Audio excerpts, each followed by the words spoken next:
Welcome to this tutorial on exceptions in Kotlin. In this video, you'll learn how to handle errors gracefully in your Kotlin programs using try-catch-finally blocks. Exception handling is a crucial skill that separates beginner programmers from professionals, as it allows your applications to recover from unexpected situations instead of crashing. Let's start with the basics. Exceptions are runtime errors that disrupt the normal flow of program execution. When something goes wrong during the execution of your program, such as dividing by 0 or trying to access a file that doesn't exist, Kotlin throws an exception. Without proper handling, these exceptions cause your program to crash immediately. Kotlin has several common exception types you'll encounter frequently. NullPointerException occurs when you try to access properties or methods on a null reference. ArithmeticException happens during mathematical operations like division by 0. Index-out-of-bounds exception is thrown when you try to access an array or list element at an invalid position.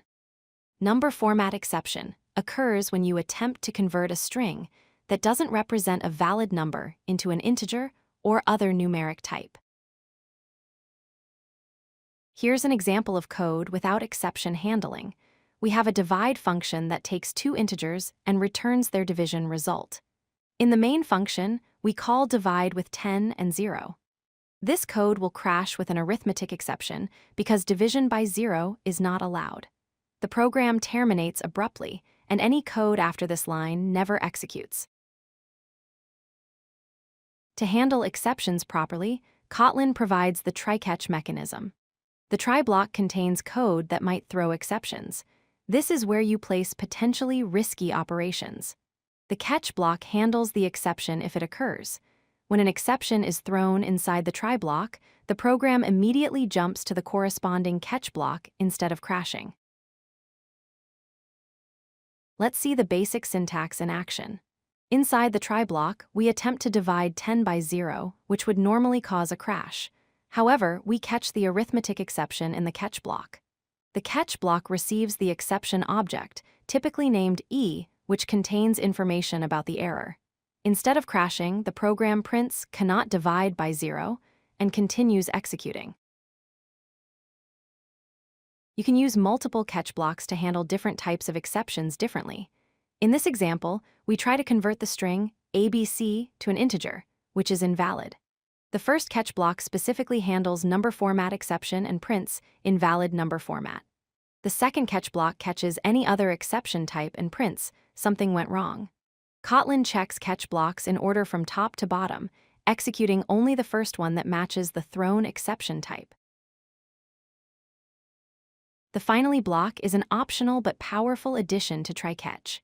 Code inside the finally block executes regardless of whether an exception occurs or not.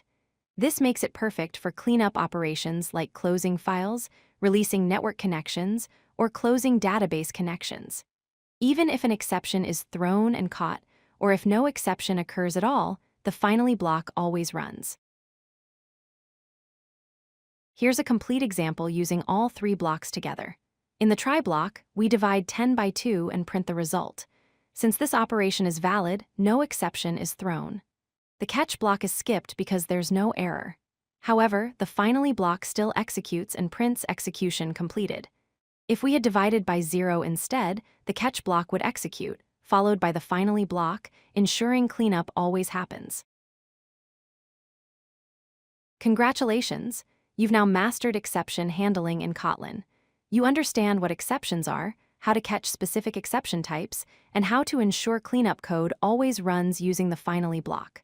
With these skills, you can write robust Kotlin applications that handle errors gracefully instead of crashing.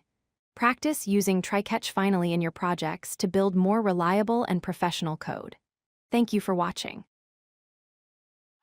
If you like this video, hit that like button and don't forget to subscribe. Visit codelucky.com for more such useful content.